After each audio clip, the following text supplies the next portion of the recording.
परेशान होते हुए मन में सोचता है, ये चटर्जी और तारा कहाँ पर रह गए? इन्हें तो हमसे पहले यहाँ पर पहुँच जाना चाहिए था, पर ये अब तक यहाँ पर पहुँचे क्यों नहीं? कहीं उन्हें कुछ हो तो नहीं गया? वर्चस्विनी रोते हुए फिर कछुए से कहती है, मेरी तारा कहाँ है कछुआ? कहाँ पर है वो? कछुआ वर्चस्विनी को सहूलियत देते हुए कहता है, तारा यहीं पर होगी वर्चू, वो यहीं पर होगी, तुम घबराओ मत, मैं अभी उसे ढूंढता हूँ। इतना कहकर कछुआ तारा और चटर्जी को फिर आवाज लगाने लग जाता है, पर उनका कुछ जवाब नहीं आता है।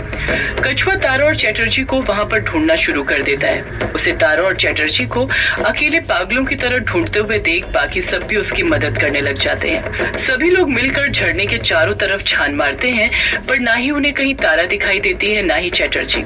वर्चस्विनी फिर परेशान होते हुए कहती है, मेरी तारा कहीं पर मिल क्यों नहीं रही कछुआ? ये चटर्जी उसे कहाँ पर लेकर चले गया? कछुआ कुछ कहता उससे पहले ही कायर अपना दिमाग चलाते हुए तुरंत बोल पड़ता है, हो सकता है वो लोग अभी तक यहाँ पर पहुंचे ही ना हो, रास्ते में हो। माई 11 सर्कल ज्वाइन करो और पाओ 1500 रुपए का वेलकम बोनस। तुम माई 11 सर्कल डाउनलोड करो और टीम बनाओ। इस टीम में वित्तीय जोखिम की संभावना शामिल है और इसकी आदत लग सकती है। कृपया जिम्मेदारी से और अपने जोखिम पर खेलें।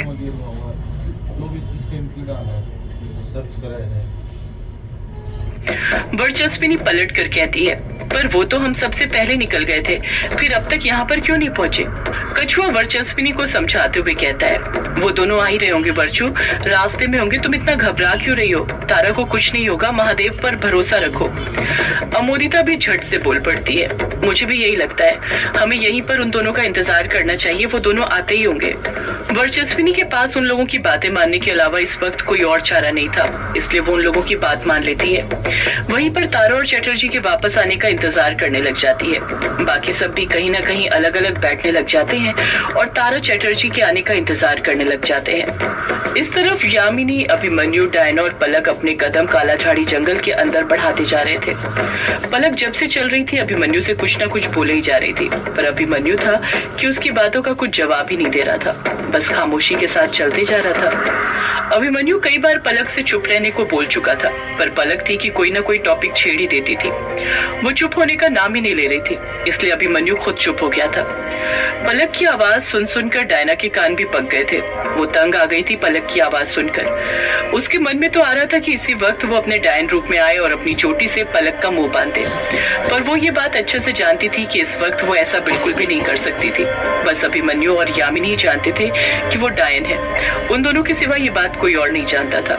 युग और यामिनी के दिमाग में तो कुछ और ही चल रहा था। उन्हें तारा की फिक्र खाई जा रही थी, उन्हें जल्द से जल्द झरने के पास पहुंचना था, इसलिए सबसे आगे आगे वो दोनों ही चल रहे थे। अभिमन्यु उन दोनों के पीछे चल रहा था, तो उसके पीछे डायना और सबसे पीछे पलक। डायना जानबूझकर अभिमन्यु और पलक के बीच में चल रही थी। वो नहीं चाहती थी कि वो अभिमन्यु के जरा सा भी पास आए और फिर उससे चिपके। पलक चलते हुए फिर अभिमन्यु से बोल पड़ती है, ये जंगल तो सच में बहुत प्यारा है अभी। डायना का सब्र का बांध टूट चुका था और वो अगले पल पलक पर चिढ़ते हुए बोल पड़ती है, तुम्हें ये जंगल कहाँ से प्यारा लग रहा है पलक? दिख नहीं रहा सारे पेड़ काले पड़े हुए हैं और तुम इस जंगल को प्यारा कह रही हो? पलक डायना के पीछे ही चल रही थी, जिस कारण उसे डायना की कमर के नीचे तक आती चोटी क्लियर दिख रही थी, जो कि नागिन की तरह डोल रही थी यहाँ से वहाँ। पलक डायना की चोटी को घूरते हुए कहती है, पेड़ काले हैं तभी तो प्यारा लग रहा है ये जंगल डायना। मुझे ना काली चीजें बहुत पसंद है, जैसे कि तुम्हारी ये काली सफेद चोटी। तुम अपनी चोटी मुझे दे दोगी क्या? इसे काट कर मैं लगा लूं? जैसे ही पलक ये बात बोलती है डायना रुक जाती है, पीछे पलट जाती है और गुस्से से उसको घूरने लग जाती है। डायना मन ही मन बड़बड़ाती है, चोटी काटने से पहले मैं तेरा गला ना काट दूं पलक की बच्ची। डायना की आंखें देखकर पलक समझ जाती है कि वो गुस्से में है। पलक उसी वक्त उससे एक कदम आगे निकलती है और अभिमन्यु के साथ साथ चलते हुए मुद्दे को बदलते हुए कहती है, तुम्हें याद है अभी हम भी ऐसे ही जंगल में जाया करते थे? डायना भी तुरंत 2 कदम आगे आती है और अभिमन्यु का हाथ पकड़ते हुए उसे रोकते हुए कहती है, ये पलक क्या बोल रही है अभी? तुम इस पलक के साथ जंगल में जाया करते थे, पर क्यों? अभिमन्यु कुछ जवाब देता उससे पहले ही पलक झट से बोल पड़ती है, जंगल में मंगल करने के लिए। ये बात सुनते ही डायना मुंह बनाने लग जाती है और गुस्से से अपनी मुट्ठी भींच लेती है।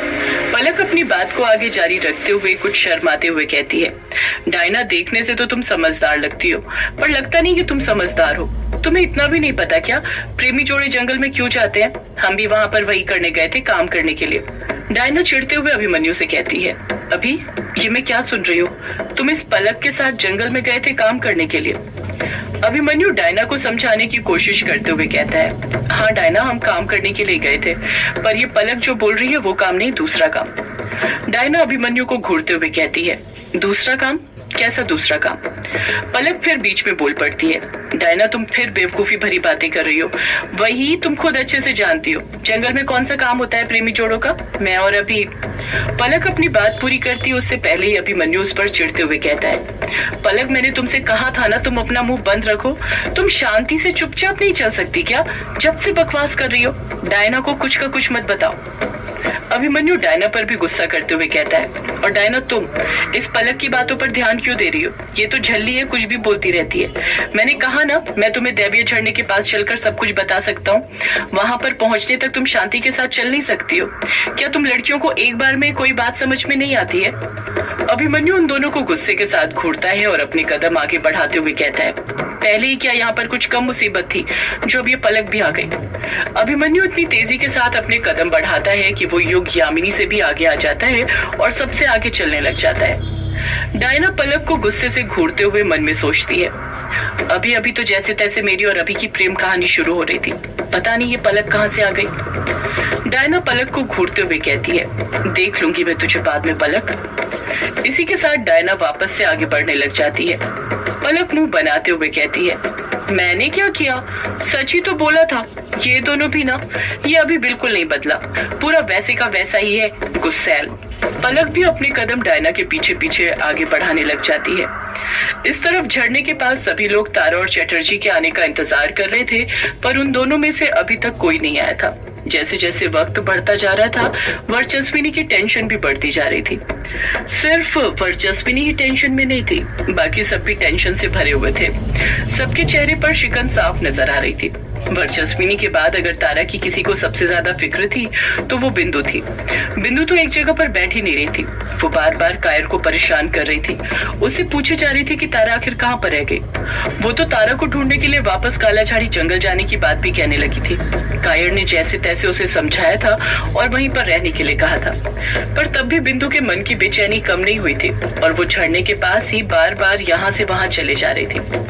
सभी तारा और चटर्जी के आने का ही इंतजार कर रहे थे कि उन दोनों के वहां पर आने से पहले ही युग, यामिनी, अभिमन्यु, पलक और डायना वहां पर पहुंच जाते हैं। जब पलक और डायना उस दैवीय झरने को पहली बार देखते हैं तो उन दोनों के भी चेहरे पर वही एक्सप्रेशन थे जो कि बिंदु के थे। वो दोनों भी उस दैवीय झरने को देखकर निशब्द हो गई थी, एकटक नजर से बस उस झरने को ही देखते जा रही थी। युग वहां पर मौजूद लोगों पर अपनी नजरें फेरने लग जाता है। जब उसकी नजर बिंदु पर पड़ती है तो वो काफी हैरान होता है। उसे समझ ही नहीं आता है कि बिंदु वहां पर क्या कर रही थी, पर उसकी निगाहें जिसे ढूंढ रही थी वो बिंदु नहीं थी बल्कि तारा थी। उसे बाकी सब तो नजर आ रहे थे पर तारा कहीं भी नजर नहीं आ रही थी। युग खुद से बड़बड़ाता है, ये तारा और चटर्जी कहीं नजर क्यों नहीं आ रहे? Hesperia is a mixed-use facility. Our focus is to go away from the traditional office campus and become more of a live, work, play environment. We have 4 million square foot of office building in addition to our restaurants, 3 data centers, nature environment, and the full service. जिस तरह युग बिंदु को देखकर वहां पर हैरान हुआ था, कछुआ और बाकी सब भी पलक को देखकर हैरान थे। उन्हें भी समझ नहीं आ रहा था कि ये लोग अपने साथ ये कौन सी नई लड़की को दैवीय झरने के पास लेकर आ गए हैं। कछुआ उस लड़की के बारे में कुछ पूछने ही वाला था कि उससे पहले ही युग कछुए से पूछ पड़ता है, कछुआ, तारा और चटर्जी कहाँ पर हैं? कछुआ मायूसी के साथ पलटकर जवाब देता है, वो दोनों अभी तक आए नहीं है युग। अभिमन्यु हैरानी के साथ कहता है, अभी तक आए नहीं है मतलब? वो तो तुम लोग के साथ ही थे ना? यामिनी भी बीच में बोल पड़ती है, तुम सब तो एक साथ ही निकले थे ना हवेली से, फिर तारा और चटर्जी कहाँ रह गए? कायर मुंह लटकाते हुए कहता है, हम सब हवेली से एक साथ तो निकले थे पर बीच रास्ते में ही। इसी के साथ कायर सबको सब कुछ बता देता है कि बीच रास्ते में उनके साथ क्या हुआ था, किस तरह चटर्जी तारा को लेकर चले गया था और उन्हें बिंदु मिली थी। यामिनी को भी ये बात सुनकर हैरानी हुई थी कि आखिर उन मुर्दों ने बिंदु को कुछ क्यों नहीं किया था, पर उसे इस वक्त जिसकी सबसे ज्यादा फिक्र थी वो तारा और चटर्जी थे, इसलिए वो इस बारे में बिंदु से कुछ नहीं पूछती है। युग उन लोगों पर चिढ़ते हुए कहता है, ये तुम लोगों ने क्या किया? तुम्हें तारा को चटर्जी के साथ इस तरह अकेला नहीं छोड़ना चाहिए था, तुम में से किसी 1 या 2 लोगों को उसके साथ ही रहना चाहिए था। रजनी झट से बोल पड़ती है, न पक्ष रखते हुए कहती है। युग जी उस वक्त हालात ही ऐसे रुक सके और चटर्जी को तारा को दस्ती वहीं पर रोक दिया, जाने ही नहीं दिया तारा बेटी के साथ। अमोदिता तुरंत युग के सामने अपना पक्ष रखते हुए कहती है, युग जी उस वक्त हालात ही ऐसे थे कि मैं आपको क्या बताऊं। हमें इतने सारे मुर्दे घेर कर खड़े थे कि लग रहा था कि हम उनसे लड़ भी पाएंगे या नहीं, कहीं हम लोग कम न पड़ जाए, इसलिए ज्यादा से ज्यादा हम लोग वहीं पर रुक गए थे ताकि उन्हें रोक सके और चटर्जी को तारा को लेकर वहां से जाने का वक्त मिल सके। वंदना भी अमोदिता का साथ देते हुए कहती है, अमोदिता ठीक कह रही है युग, उन मुर्दों से हम कैसे लड़े हैं सिर्फ हम ही जानते हैं। तुम्हें ये हमारी चोटें नजर नहीं आ रही हैं क्या? जब युग उन सबकी चोटें और खून से सने हुए कपड़े देखता है तो उसको भी समझ आ जाता है कि वहां पर उन मुर्दों से लड़ने के लिए उनका रुकना क्यों जरूरी था। युग मायूसी के साथ वर्चस्विनी से कहता है, वर्चस्विनी जी बाकी सबका तो चलता है पर कम से कम आपको तो तारा के साथ रहना चाहिए था ना, आप माँ है उसकी। वर्चस्विनी कहती है, तुम सही कह रहे हो युग, पर पता नहीं उस वक्त क्या हो गया था, मैं अपने आप को रोक नहीं पाई, मुझे वहीं पर सबके साथ रहकर लड़ना सही लगा।